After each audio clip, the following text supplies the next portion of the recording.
us today we have war veteran Alfie Green from the Battle of Somme.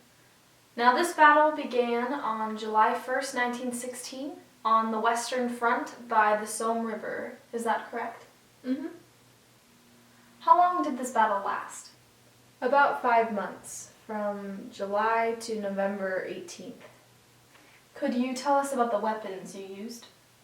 We had grenades, like jam pots and mill bombs. That's what we called them.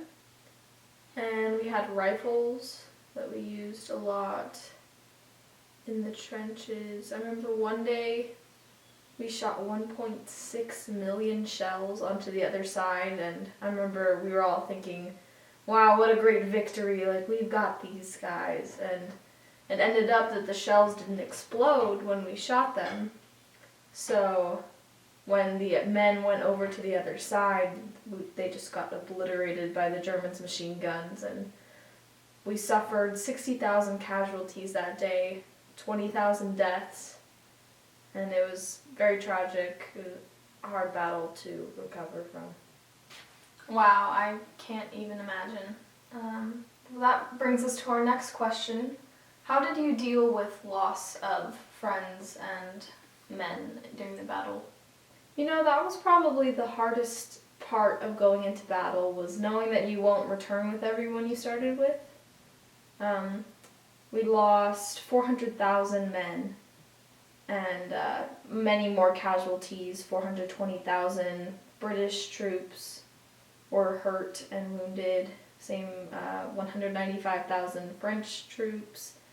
And I think the Germans lost over 500,000 due to injury.